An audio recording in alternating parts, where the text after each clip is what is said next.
You're listening to SaskScapes, a podcast featuring the stories of arts, culture, and heritage in Saskatchewan.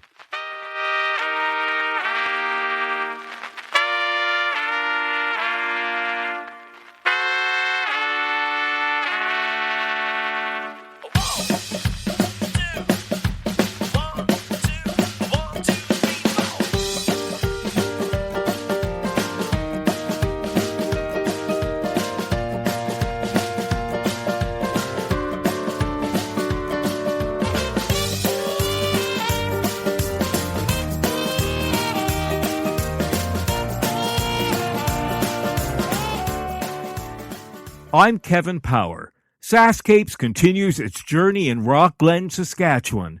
Jan Johnston and Neil Jones were my hosts. You'll hear from them in a podcast to follow.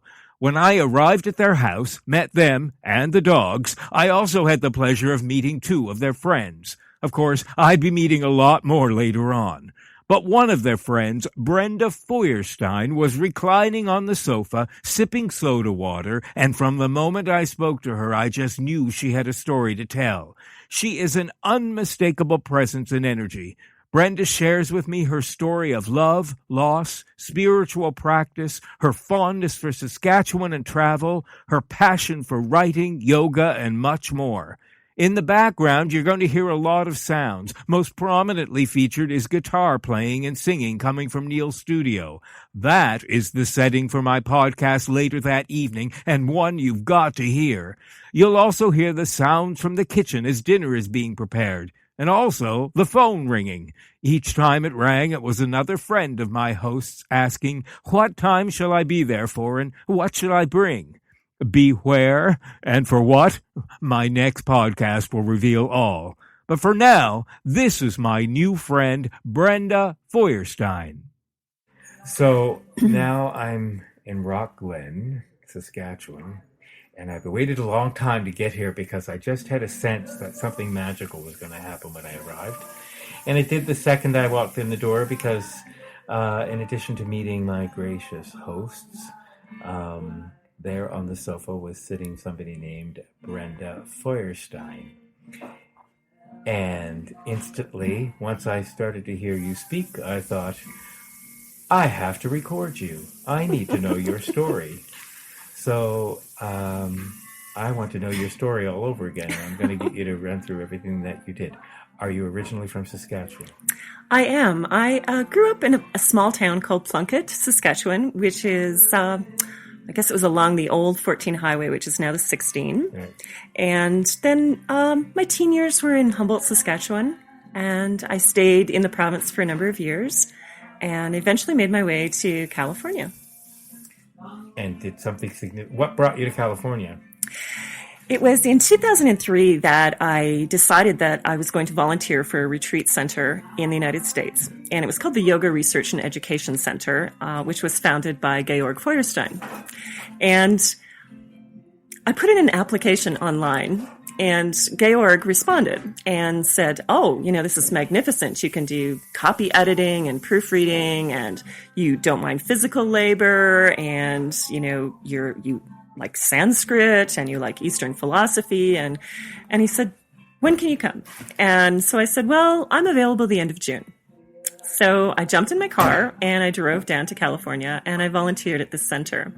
And that's how Georg and I met, which was kind of a crazy story when you think of it. A girl from Saskatchewan drives down to California and ends up meeting this writer who she ends up marrying. Right. Now, he was a writer. Were you also a writer at the time? I actually was not a writer. Oh. I didn't start writing until I wrote, but I didn't publish anything. Right. Most of my work before I met Georg was fiction and a lot of poetry. And that was mostly growing up in Saskatchewan, my experiences on the prairies that I wrote about at that time.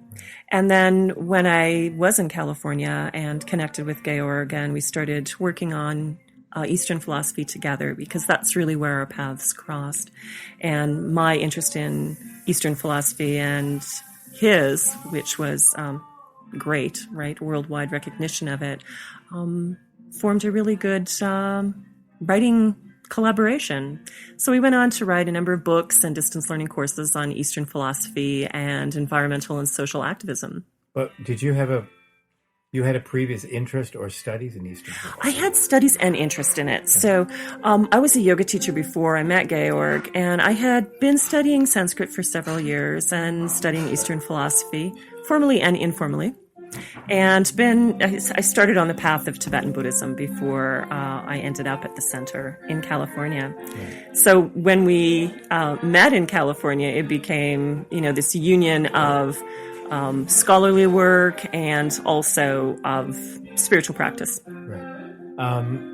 How many people were studying Tibetan Buddhism in where you were? In Saskatchewan? Yeah. Were you in Humboldt still? I was in Humboldt and Saskatchewan, and there was a very small community, but it was growing quite rapidly. A few Tibetan monks were coming to Saskatchewan at that time, and there was a professor at the University of Saskatchewan, Herbert Gunther, and he was a Tibetan Buddhist, and he actually was trying to bring Tibetan Buddhism into Saskatchewan for some time.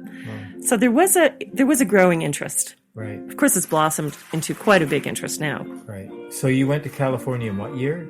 That was 2003. And was it quite clear the minute you met Georg that there was something there? Oh, the minute we met, it was an immediate recognition.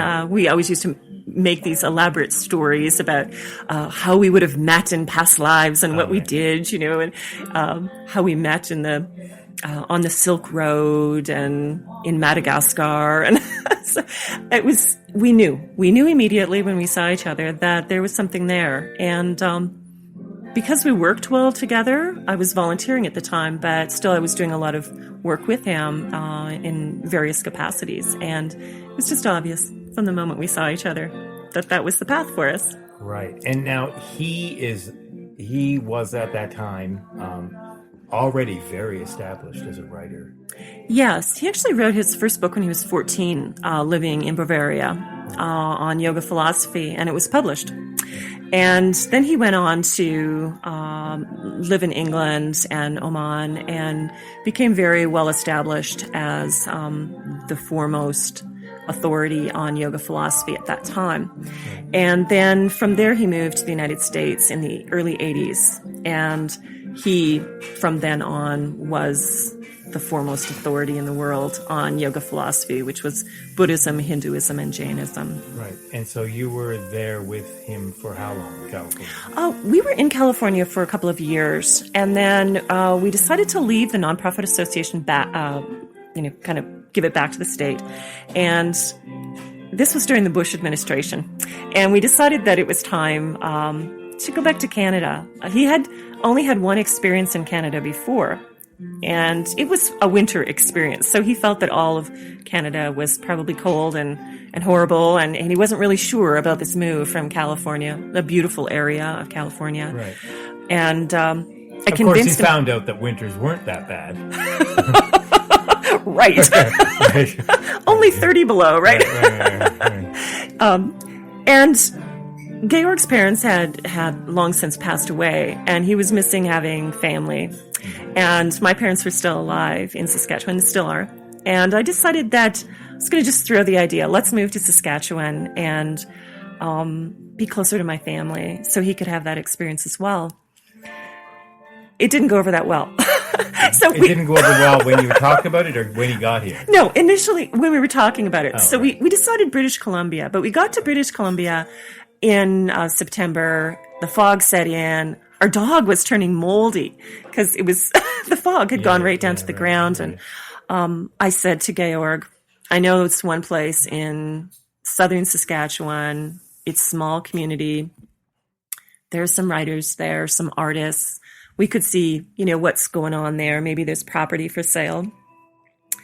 So I showed him the town online, and he immediately resonated with the hills.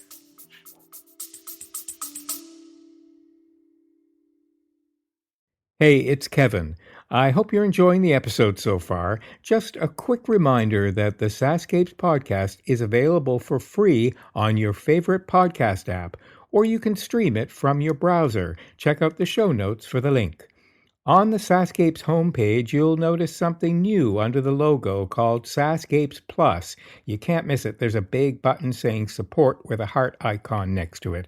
I'd love it if you could click on that button and help keep this podcast series going. When SaskScapes launched in May 2014, it was the first podcast in the province celebrating arts, culture, and heritage. In fact, you'd have been pretty hard-pressed to find any Saskatchewan podcasts. So I'd like to think that we paved the way. It's been because of your support that this podcast is now in its 9th year. Okay, that's it. Enjoy the rest of the episode. Right. Yes, I must remind listeners, I've already brought this up in previous podcasts, the hills are quite remarkable here. The hills are incredible. Yeah. So we ended up in the Frenchman Valley in a Right. small town called Eastend. And we were in British Columbia. We phoned and to find out what properties were for sale, and there were 2. One we could move into immediately, and one we had to wait a year. Wow. So we said, well, we'll drive out and take a look at it. So we drove out on a Sunday, bought it Monday, and moved in Monday. In Eastend, Saskatchewan, population, About 600 when everybody's at home. right. And is there a thriving Tibetan Buddhism?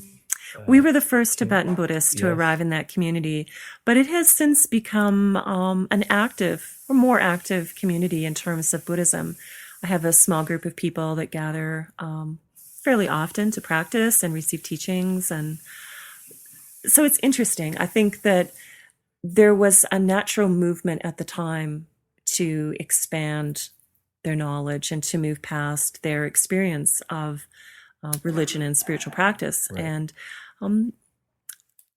because of the Dalai Lama, I think that, a lot of people think of Tibetan Buddhism when they think of Buddhism. Right. Right. Because Sure. of his presence. Sure. So I do have quite a large group of Tibetan Buddhists living in And that you area. still continue to instruct as a yoga? I am. I have a small studio in my house, so I teach, and I have yoga teacher training programs and meditation programs. And then I also started a program where I introduce it into prisons and addiction recovery centers as well. We have several distance learning programs that are yoga philosophy based. And over the years, we found that a lot of people in prisons were contacting us to see if they could study. Now, of course, there's the hiccup because there is no internet in a prison, so everything has to be done by physical correspondence. So you go Right. back to that, you receive letters and everything's handwritten, and then you respond to them, and there's a delay, and everything's got to go through the red tape of prison. But when Georg passed away in August of 2012, we started a program called the Inner Freedom Project, which signifies that no matter where you are, whether you're bound to a place or whether you're restricted to your home or an institution of some kind, even if you don't have outer freedom, you can have inner freedom. Mm-hmm. And we encouraged people in prisons and addiction recovery programs, as well as staff members of those centers, to apply for the program, and it's free for them.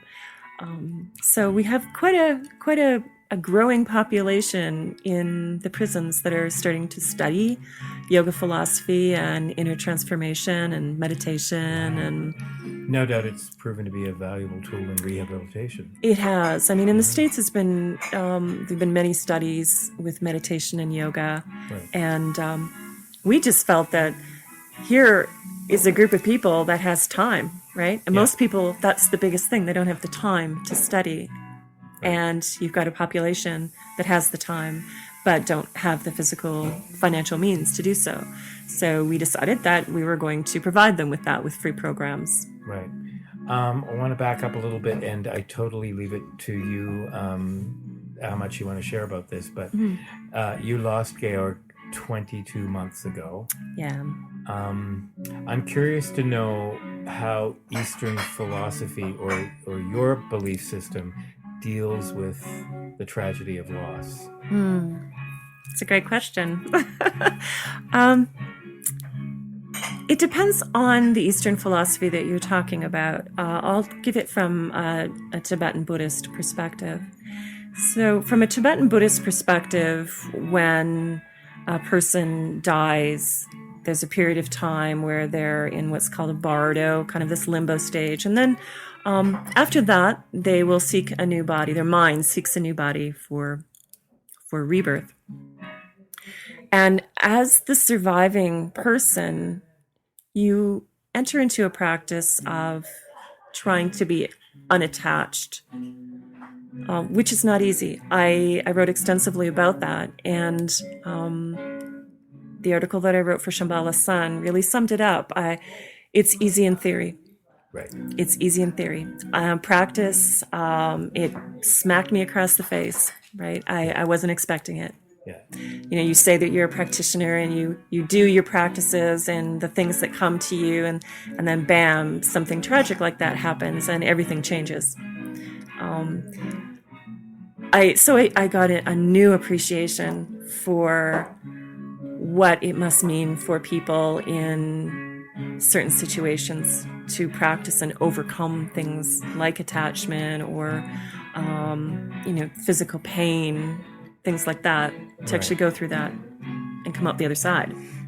But does one ever get there? I mean, it's hard to imagine not having a reaction other than the very base human reaction we have to losing a loved one. Yeah.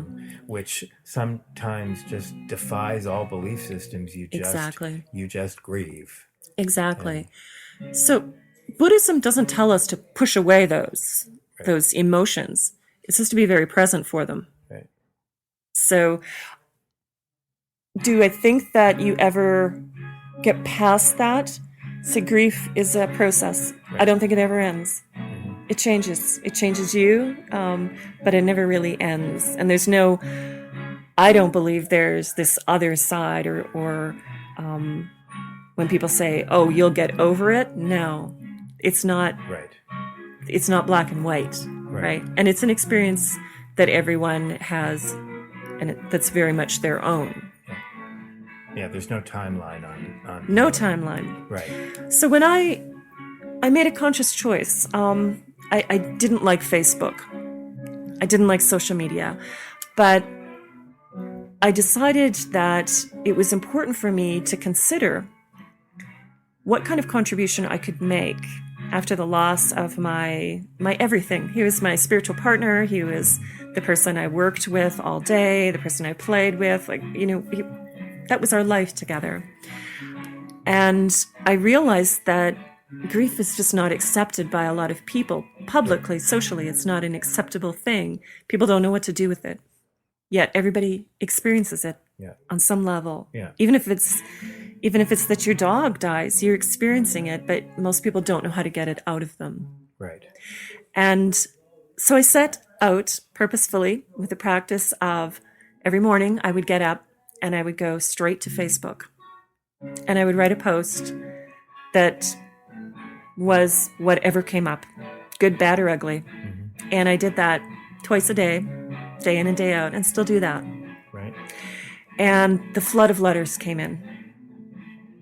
Flood of emails, flood of messages that were thanking me and saying, you gave me permission to actually do this because I never thought that it was something I could do, because there was this stigma to talking about grief or talking about death and I realized that even though it was extremely painful for me to do it, I wanted to run away after Georg died. I didn't want to embrace that and be very public about it, because I wasn't really a public person when it came to my emotions. So I kind of came out of my shell when that happened, and it was healing for me. And it helped a lot of people. So that's led me to do some writing now on death and dying and grieving, and to start a workshop series, which will be introduced later this year. Also in Eastend? No, that's going to be a worldwide workshop series. So, yeah. So you do that online? It'll be online and in person. Oh, right. And I chose the online element as well because so many people live in remote areas, or they live distant from and they don't have the financial means, or they have family commitments or job commitments, and they can't necessarily travel to a workshop, nor should they, right? If they're in a grieving process, sometimes you don't have energy. You just want to sit in your house and be alone, or, do what you need to do. And I felt that the distance learning element would really be beneficial for people like that, and still have an online kind of community where people could gather and have little chat rooms and talk about this. Because, of course, there's this big movement called the Death Cafe. Oh, where people get together, and they usually it happens in a restaurant, right? They'll have a restaurant time that's just open for the Death Cafe, and you have a little menu, and you can talk about whatever you want in terms of death or dying or grieving, and anything goes. It's hugely popular. Huge. All around. It's a global phenomenon. It's a global phenomenon. And it's hugely popular because finally people are given permission to talk about what we all go through. Yeah. And I think that's really important. Yeah. Really, really important. You mentioned to me that you're doing a couple of documentaries. I am. I'm doing, the first documentary that I'm doing is about Georg and his contribution to yoga in the world. And I'm working with two filmmakers, Paula Fossey and Geeta Desai, who are two major filmmakers in the United States, and who have worked with projects with Georg before. So I was very fortunate that I have over 200 hours of footage already to draw on from Georg and the other documentaries. And so they're helping me along that process. And it's my first kick at the can, right, with filmmaking. But I always wanted to be a filmmaker. So it's kind of exciting to be able to enter into that realm of different creative work. Right. Plus, it's like it probably contributes to your healing process. It does. It does in a major way. And it will help people around the world to better understand Georg. He was a very private person, and he was a fantastic writer of books and of courses, but he didn't like being in public that much. So, and it was his shyness, really. It wasn't that he didn't like people, it was that he was shy. And so that's the part that I really want to depict in the film, that there was this other man, that loved robins, and, the one that people didn't really get to learn about. Right. So I want to share that through film, and it will have a supporting book with it as well. Right. So, how long did he have living in Saskatchewan? We moved here in late October of 2004, and he died in 2012. So, yeah, 8 years.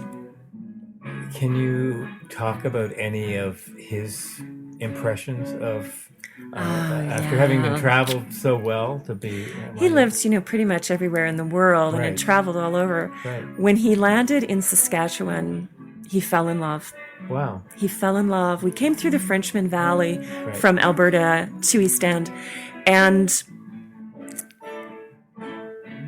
when you enter that area, the first thing that you see, of course, is this expanse, right, of the big sky that everybody talks about. And very few people in Saskatchewan that have lived here all their life, they don't understand it until someone points it out. And he noticed it, and I can remember seeing the look on his face, and it was just pure joy, pure joy. Then we entered into the Frenchman Valley, and he looked at me and he goes, "This looks like Tibet. Like, this is amazing." And from there, it was hoarfrost, which he had never experienced. The magic of hoarfrost, the things that we take for granted, right? But the funniest one, I think, was I decided we were going to go Swift Current one day, and I was going to take him to the city, right? And he used to, be used to LA and San Francisco, and so we're going to Swift Current. We go into the number 1 highway, and I said to him, we're going to be going on the vein through Canada. And he was bracing himself for this because, of course, he was used to the 5 through the United States. With, you're vibrating in your vehicle. It's torture for most people, wall-to-wall traffic. And so we hit the number 1, and I turn out onto it, and I said, "So what do you think of it?" And he goes, "What?" And I said, "This is the vein." And he goes, there are no cars. It was desolate. There wasn't a single vehicle on the road, and he couldn't believe it. Yeah. He just laughed. He said, this is it? Like, this is this vein that you've been talking about for months, right? Preparing me for. I said, yep, this is it. Right. So, and for someone who grew up in Germany, right? So he was used to the Autobahn, and he was used to heavy traffic, Right. and condensed living. He would find that in Saskatoon now. Yes, I mean, we would go to Saskatoon, and he would go, "Oh, this is so stressful." Yeah, right. It's true. It is true, right? And especially after you've been living in a small town for a while, and then you decide you're going to go to the big city, right. And it's a shock, right? The traffic and the speed of everything. Because when you live in a place like Eastend or anywhere in the south part of Saskatchewan, it's a different pace. Right. You're dealing with the old cowboys, and it's just a different way of life. Yeah. And he started to really get into that. And his big thing was he wanted to be a Canadian citizen. He was, so we worked towards getting that. So he became a Canadian citizen in January of 2012. So the same year that he passed away, he was able to become a citizen. So it was just pure joy for him when he went to the ceremony in Saskatoon and got his certificate. And yeah, it was just thrilling for him. It's something we take for granted, eh? Exactly. Yeah. Exactly. So he loved the hoarfrost, but honestly, did he like fall the cold? in love with winter? I mean, no. Right. No. Winter, the first winter was great because it was a real mild winter. And so he believed that all winters were going to be like that. There was very little snow in the south, and it was mild. -5, -6 was about the lowest it was getting. And then, of course, it would warm up. You'd get this beautiful hoarfrost, and everything was beautiful. And the next winter was brutal. It was, -35, and he just said, maybe we should go away every winter. Yes, I'm wondering what the breaking point is, even for someone who's practicing Tibetan Buddhism, at which point you go, I'm no longer centered. Well, he said, we need to get a few things like hot water bottles. Right, and right. so, that was kind of our little funny thing was we'd get up every morning and it was 30 below or 35 below, and we'd make these hot water bottles and put them in our office chairs so that we'd be sitting in this little cocoon of water heat, right? So that was so great. there is room for being human. Of course, in Eastern philosophy. of course. But we sometimes tend to paint it as being, it's just constantly at this Zen state of peace where you accept everything.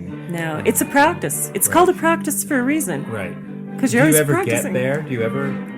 Is there ever an end point? Some Western philosophies often do have and then you accept this and you are there. But I get the feeling... No, Eastern philosophy really doesn't. Enlightenment, right? But you're never really there, or you are there, right? I mean, the people that I know that practice Eastern philosophy, it's a lifelong practice. Right. You're preparing for death, really. That's what you're preparing for. Because you know that there's a rebirth. Right. From an Eastern perspective, Eastern philosophy perspective, right?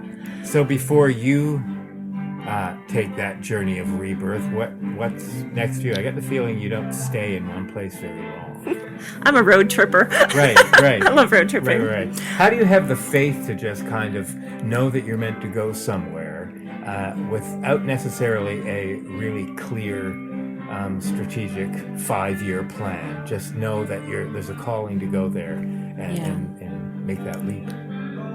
That's one of the best questions I think I've been asked in a long time. Oh, good. I'm glad I can pop up the occasion. No, that's great. Thanks. For me, it's all about letting go of expectations. And I hate to say this, but I don't really have goals. I really don't have goals. I let my life kind of flow quite naturally and let go of that feeling like I need to control something. And when I let go of that control freak part that we all have to some degree, when I let go of that, I realized how easily things just fall into place. And for me, that makes my journey so much more easeful. Right. So then where might you take your journey next? What's on your bucket list, as I've been asking people? Oh, my bucket list. Things and places. Yeah. You don't have goals, but I mean... Yeah. If I said to you, name a place you'd like to go next. Yeah, I would love to go explore Eastern Canada. Right. It's been a draw for me for some time. Right. And specifically Nova Scotia. I mean, Newfoundland, as much as I love the idea, it's too severe for me winter-wise. So Nova Scotia, I could see spending my spring, summer, fall there, and then going elsewhere for winters, though someplace a little warmer. But I do a lot of teaching on the road. So like say in 2015, I'll be in Bali for the month of March. Right. So those are the kinds of options that I have during the course of the year. I can kind of choose warmer spots if I need to go away during winters, right? Do you think that what you've established in Eastend will stay if you were to move on?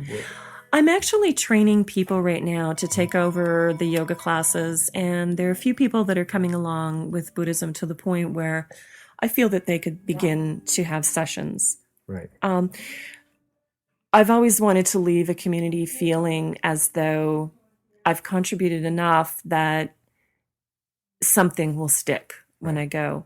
And certainly in this case, introducing yoga and meditation and children's yoga and things like that and Buddhism into the community was really important for me. And I want that to stay. So in saying that, I created a teacher training program with people in the Southwest so that they can actually teach, have teaching space, teach, keep the community going in that way. Keep schools going in that way. How do people find you in the Southwest? They'll think, wow. Word of mouth, I guess, or Facebook, right? I hate to say the Facebook word. That's okay. It's the reality of our time. It is. Social media, You can find you on LinkedIn. Yes, I'm on Twitter. LinkedIn and Twitter and Facebook, and I've got a big website. And so my company is actually Traditional Yoga Studies, and that's where all of our distance learning programs exist, and where people can pick up our books as well, and videos and things like that. And where's your writing at now?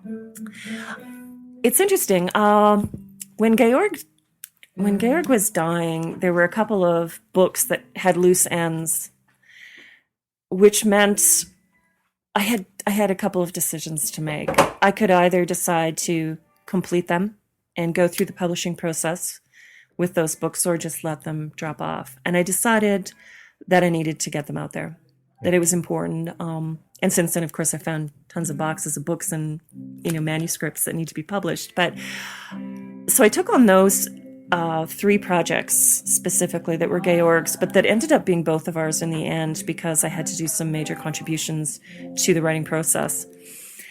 And that, in a way, was obviously his finale for his academic writing. But in a way, it was also a transition time for me because I suddenly had this boost of creativity that it was like an explosion. It was never to that level.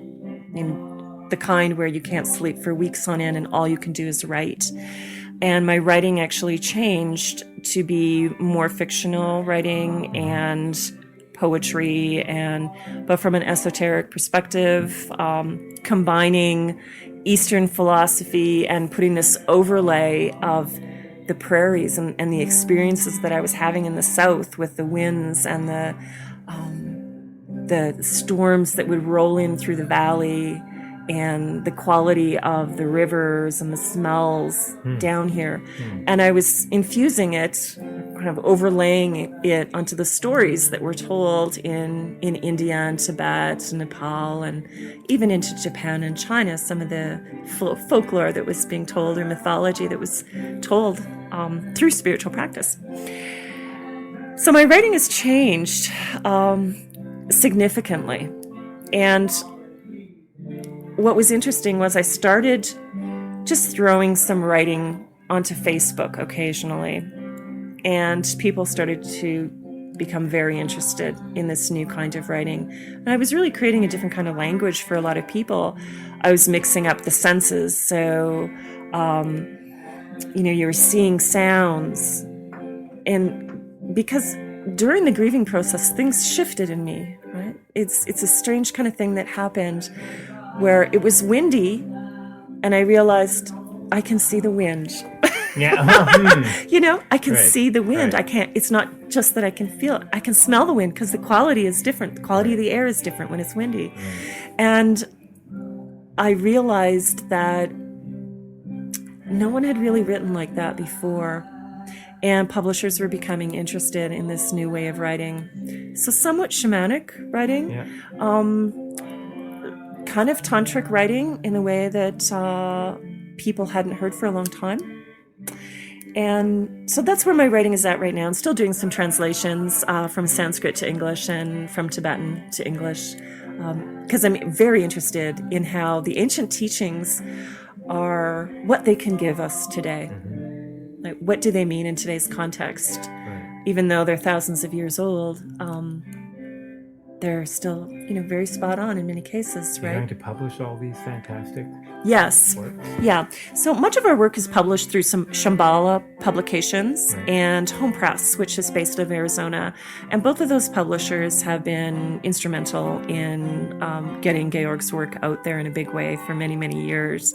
So, and it's just a natural continuation to keep his work going in that way and to have my work going in that way as well. And will we find it on Amazon? Oh yeah, accessible? Amazon Right. and Chapters and Right. bookstores Right. and And possibly even in the library system of yes, Saskatchewan? yes, Which is definitely. I know some. valuable. Yes, exactly. Many of our books are available through the library system, and if they're not, you just ask, right? And they'll get them in. They'll get them in. Absolutely. Yeah.